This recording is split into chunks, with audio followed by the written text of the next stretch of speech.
Assalamualaikum warahmatullahi wabarakatuh. Bertemu lagi dengan saya. Di video kali ini kita akan lanjut ya materi kita. Kemarin kita sudah sampai ke kaidah pencacahan.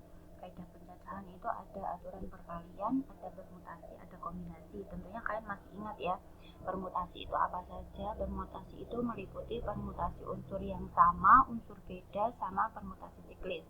Terus ada kombinasi juga. Terus kalian harus perhatikan juga perbedaan permutasi dan kombinasi itu apa ya. Jadi kalau permutasi dia tidak memperhatikan urutan. Dia memperhatikan urutan. Kalau kombinasi dia tidak memperhatikan urutan.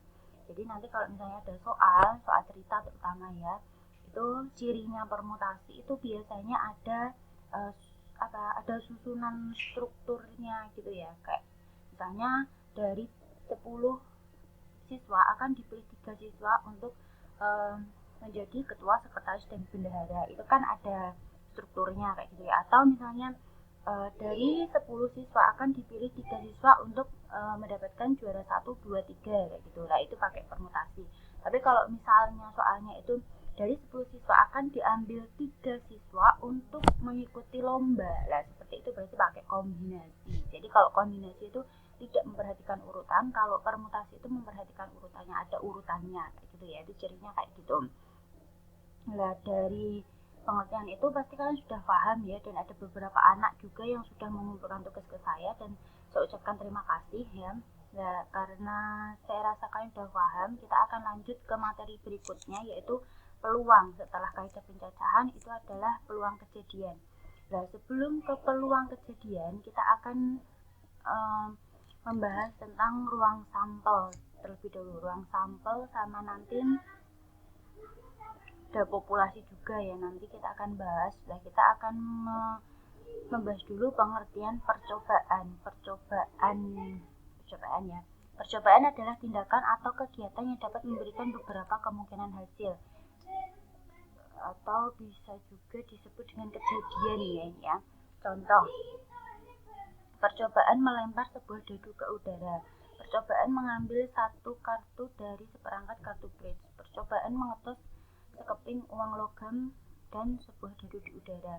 Biasanya kalau di dalam matematika itu emang yang sering keluar itu dadu sama kadang kartu kayak gitu ya, sama uang logam. 3 itu yang sering keluar. Tapi sekarang kartu bridge-nya itu sekarang jarang sekali ada ya. Jadi yang sering keluar itu biasanya dadu sama uang logam. Tapi ya ada soal cerita yang lain juga ada. Nah, kita akan membahas ke yang pertama, pengertian ruang sampel ya. Ruang sampel adalah himpunan semua hasil yang mungkin dari suatu percobaan, dinyatakan dengan NS ya. Ruang sampel. Contoh, jika melempar sekeping uang logam, maka banyaknya ruang sampel atau ruang kejadian adalah 2, yaitu munculnya angka, gambar, atau angka. Jadi kalau uang logam itu kan cuma ada 2 ya permukaannya itu ya kan. Kalau misalnya kita lempar, terus nanti kan yang keluar kalau nggak angka ya gambar. Berarti ruang sampelnya itu ada 2, NS-nya itu ada 2. Paham ya sampai sini ya? Terus tentukan lagi, misalnya ini kartu ya. Kita bahas sedikit aja. Tentukan banyaknya ruang sampel pada seperangkat kartu bridge. Ya, ini yang cowok mungkin udah paham ya. Kalau yang cewek perlu disimak mungkin ya. Pada seperangkat kartu bridge terdapat 4 jenis kartu. Kan ada 4 jenis ya. Ada 2 warna, hitam sama merah. Ya, yang hitam itu ada keriting ya, yang untung sama yang itu loh, yang daun itu ya. Terus yang merah itu ada hati sama wajib. Jadi totalnya itu kartunya itu ada 4 macam. Masing-masing jenis kartu tadi ada 13 buah kartu ya, yaitu ada kaki J, terus habis itu 10, 9, 8, 7, 6, 5, 4, 3, 2 as ya. Jadi satunya nggak ada, diganti as ya.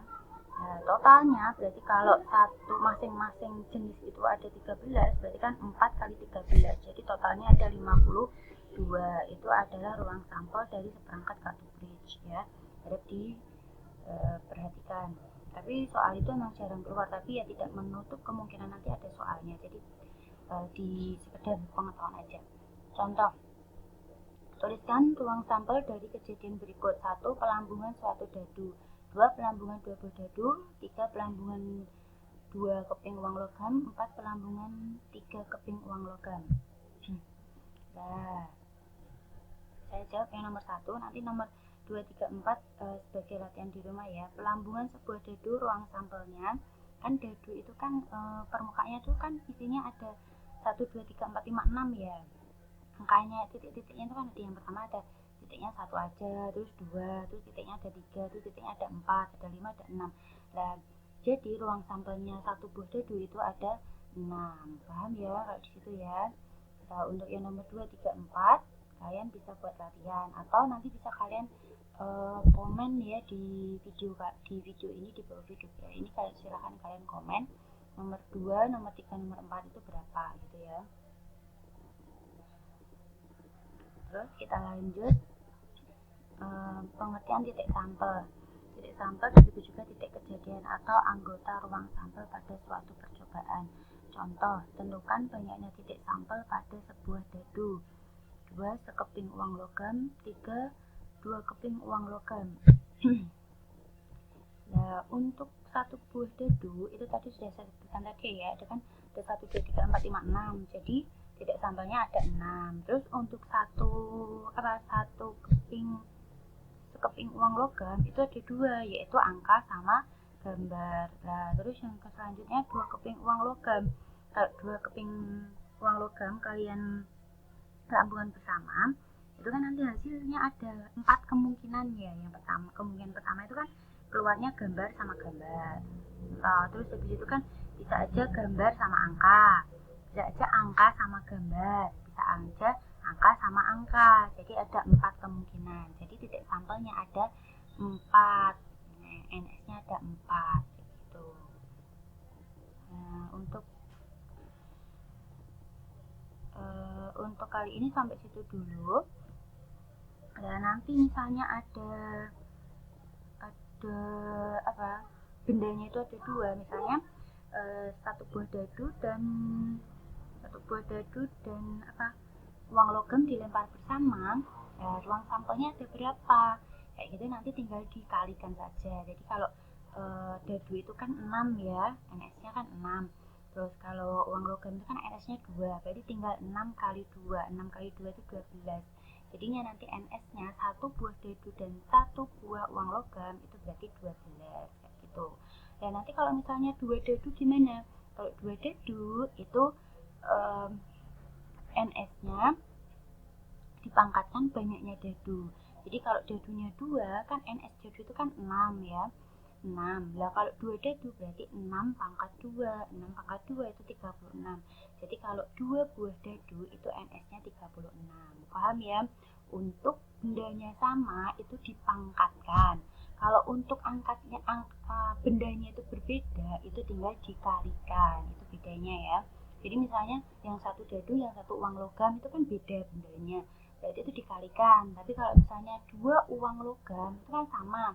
Uang logam itu kan 2, jadi 2 pangkat 2, jawabannya 4 kayak gitu ya.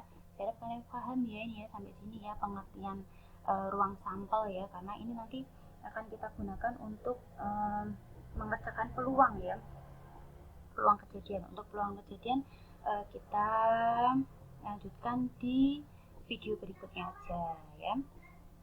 Oh ya, selain ada 3 itu, dadu, uang logam sama kartu bridge, itu biasanya di soal itu banyak ya, soal cerita ya. Silahkan kalian cari referensi yang lain ya, karena sangat banyak sekali dan perlu kalian ketahui juga ya, contohnya itu peluang itu macam-macam, jadi silahkan dicari. Saya hanya menerangkan secara garis-besarnya saja. Oke, terima kasih, sekian untuk video kali ini. Semoga saja bermanfaat, tetap sehat, tetap semangat ya. Wassalamualaikum warahmatullahi wabarakatuh.